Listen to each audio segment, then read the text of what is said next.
Hi again, everybody, and welcome in to the Lorain County Blitz, a production of the Chronicle Telegram and WEOL. I'm Matt Douglas of AM 930, 100.3 FM, and of course, I'm joined by Marissa McNees of the Chronicle Telegram, who, by the way, went 15-0 in the Chronicle Telegram picket line this week. Yeah, congratulations. Gotta shout myself out, like just my third week on the picket line, already going 15-0, Matt. Really proud of myself this week. I think we're going to find a new person at the top of those polls when week 10 comes and concludes. That's right. And it's going to be Marissa McNees. And, of course, we're very proud of you over at WEOL because you took over the picks of Tim Alcorn. That's right. Just out here trying to make Tim proud. Don't think he ever went 15-0, so very, very impressive. All right, a tremendous week number 8 as far as high school football goes in Lorain County. A lot of teams coming away with victories. Your thoughts on week number 8? Well, I think the first game we have to talk about, huge win for Elyria Catholic this week over Holy Name. It was a final 41-20. I know I mentioned last week it was going to come down EC with some big plays here and there. Didn't quite think they'd put together that many big plays, 41 points and holding Holy Name to 20. Just a really great win and keeping them in the playoff push. Yeah, without a doubt. In fact, I think it jumps them from 9th initially. They go into 6th in Division 5, Region 18. I had the opportunity to talk to Brian Fox last week before that game, and that was one of the things he pointed out. He's like, I don't care where we stand. I just want to know we have life. They got that win against Holy Name. Now they've got more than life. They've got themselves into a playoff position. And if they continue to win, and the schedule looks favorable for Elyria Catholic, they could very well end up in the postseason. We saw what they did by just getting in last year. I know they had that losing streak a little bit, that midway point in the season, but I think now they're starting to look like that team we all thought they were going to be this season. I couldn't agree more. Impressive victory, all the more made by the fact Holy Name was 6-1. Yes. Another 6-1 team that came into Lorain County last week was Maple Heights. The Mustangs, pretty well perfect aside from the one loss on the season, ran into Lorain Titans team and said, no, this is our time. It was senior night at George Daniel Field. Tyshawn Leidy, an explosive game, ran for 5 touchdowns and handed Maple Heights their second loss of the season. I mean, he really is one of the most dynamic athletes in Lorain County, in Northeast Ohio. Proved it against a really great Maple Heights team, and it's a win.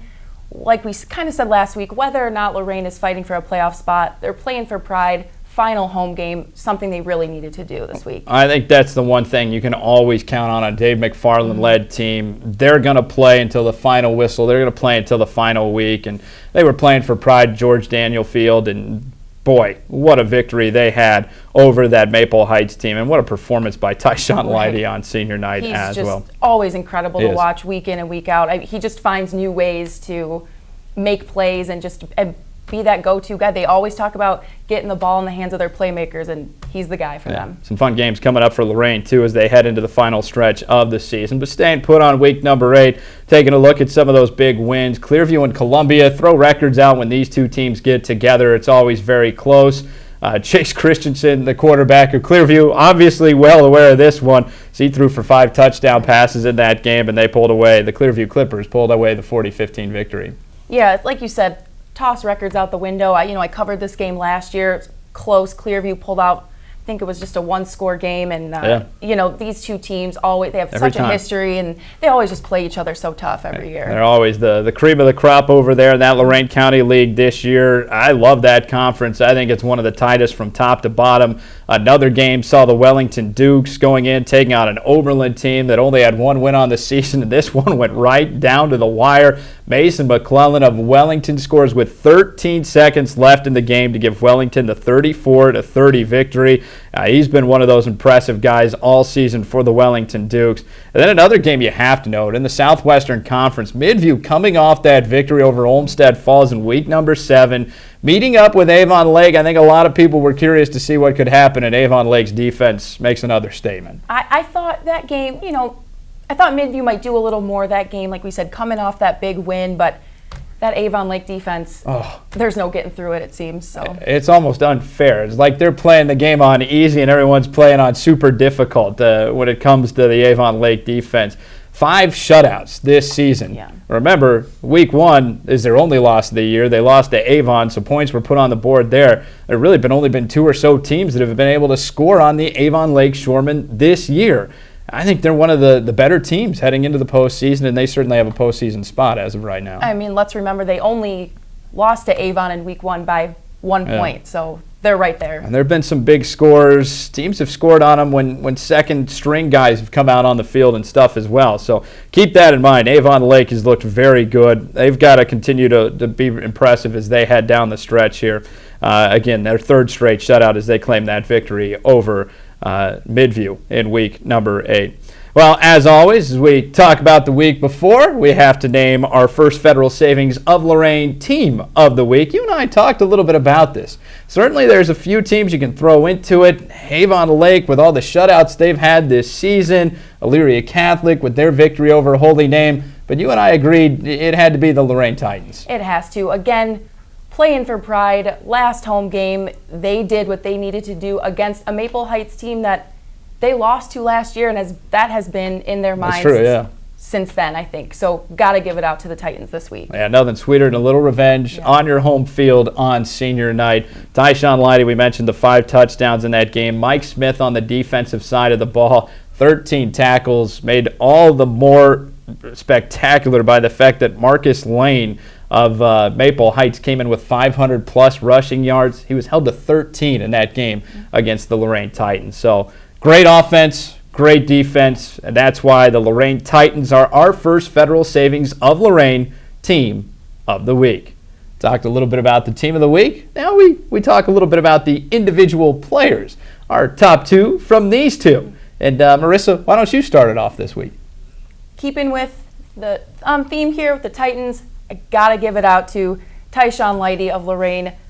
5 touchdowns, 4 in the second quarter. He had 3 on the ground, 2 in the air. Tyshawn, again, I can't say enough about him. Just truly a dynamic athlete. I watched him in a few scrimmages this season, and with just some of the plays he makes, you just can't believe the things he's able to do on the field, and he showed that against Maple Heights. Yeah, I think one of the cool things is expectations were high for him coming into the season, and he's lived up to them. I know the record's not necessarily there for the Lorain Titans, but I don't know if there's been a team to play a harder schedule in Lorain County. They've certainly taken on some of the better teams in Lorain County.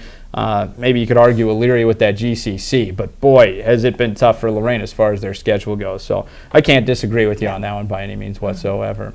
I took a look over in the Lorain County League. Again, fun watching these guys. Wellington Dukes coming off a victory over Brookside this week. The Keystone Wildcats, coming off a victory over Brookside this week. And Dylan Naylor, he's been a guy who's been dealing with injuries all season long. Coming into the season last year, he had over 1,000 yards rushing. Tough for a guy who has to kind of slide into a role position, I think, throughout the regular season due to those injuries. He's gotten healthy. He's getting back behind the ball. He's getting some handoffs. No touchdowns this week for Dylan Naylor, but 247 yards on the ground. It doesn't get much better than that. That sets up those touchdowns. So that's why I chose Dylan Naylor for my one of top 2 from these 2. So congratulations. Learn to talk here in a minute. Come on, Matt. Yeah. Congratulations to Tyshawn Leidy of Lorain and Dylan Naylor of the Keystone Wildcats. Of course, we got to take a look at week number 9 now as we preview the final week of the season. Hard to believe it's already here. It's almost basketball season. Yeah. Can't believe it. Right around the corner. Yeah. Some of these kids will be sliding over. Right. Some teams will still be playing some football when basketball season comes around. We love having that problem in Lorain County for sure. I think a couple you got to watch for this week. Avon Lake and their defense continue this stranglehold. They go up against North Olmsted. Who's got a really solid offense. They've got a dual-threat quarterback, the ability to throw, the ability to run. So I think that could be a lot of fun to watch this week. Yeah, it's certainly not a game that you already, just chalk up in the win column, but with that Avon Lake defense, it just seems like there's no getting through them. Yeah, and keeping with the theme, I think, of our show here, they were our first Federal Savings of Lorain Team of the Week. Tyshawn Leidy was named one of the top 2 from these 2. Let's go with the Lorain Titans, looking for their 3rd in a row as they take on Bedford this week. Should be a fun game. Those Lake Erie League games are always a lot of fun. Absolutely. Bedford coming in 4-4. Now remember, they do have that loss to Elyria in week 2, 7-6. So that's right. It will be an interesting game to watch. Yeah, low-scoring affair. Can they hold the Titans in check? It's going to be tough after the performance they put on last week. And then, of course, as always, we've got 3 great games for you on AM 930, 100.3 FM, and, of course, WEOL.com. And our Center for Orthopedics Gridiron Clash is 2 games brought to you on the radio and stream. Number 1, the Avon Eagles If they can win on Friday night against Olmsted Falls, they would guarantee themselves the Lorain County, or pardon me, the SWC title, at least a share of it going into week number 10. Olmsted Falls been very good this year. Their only blemish is that loss to Midview a couple weeks back. These two teams are rivals. They know they're always going to be towards the top of that conference. And these are two of the more physical teams you're going to see on the field. I think it's always a game. Both of these teams coming into the season, they always have circled. They're always ready for it. It's usually a late season game, playoffs on the line, and they're always ready to go. And it seems Avon's gotten the better of Olmsted Falls the last couple of years, but I always think that makes a team that much more scary. Falls is tired of those losses against the Eagles. That triple option, I mean, you never know what they're going to do. So that's the truth. That is a fun offense to watch, and nobody runs it better than perhaps the Olmsted Falls Bulldogs under Tom DeLuca. Another game to watch for on WEOL.com. Stream number 2. We head over to the Lorain County League. The Wellington Dukes going to try and pull the upset against the Keystone Wildcats.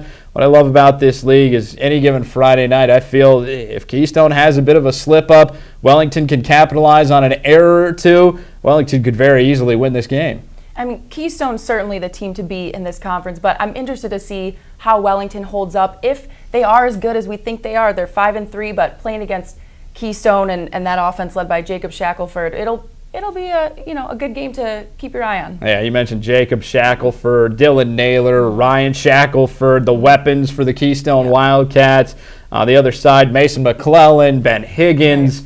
I mean, these are some of the best weapons you're going to see in Lorain County League football. And then, of course, our Tri-C Medina County matchup on stream number 3 this week pits the Black River Pirates against the Clearview Clippers. Clippers have to be running high after that victory over Columbia last week. Absolutely. Still, playoffs on the line, on everybody's mind, and they're going to be ready to go. Don's on me. Hope you like option football because it's coming your way on Friday. Black River runs that old-fashioned wing T offense where you never know. Their quarterback could have it, their fullback could have it, their tailback could have it, or heck, they may give it to a receiver on a jet sweep. It's anybody's guess as to where that ball is going to go. So some great football coming up in week number 9. Marissa, as always, it was a pleasure being here with you as we previewed week number 9 and took a look back at week number 8. I can't believe only a couple more weeks to go, and then it's playoff time. And, of course, you're always active on Twitter. Folks can follow you for the latest dates on the Bachelor and high school football. Always at Marissa NM. Come and check me out. Bachelor pretty exciting this season? Yes. Or are we in the Bachelorette? Where are we We're here? in a little bit of hiatus now. New season coming up in the new year, so All I'll be right, all over it. Well, stay posted. She'll keep you up to date on that. As always, it's been a pleasure, folks. We appreciate you tuning in and watching. Marissa and I will be back next week as we take a look at what happened in week number 9 and what's ahead in week number 10, the final football season for final week of the season for high school football in Lorain County. Till then, have a great one.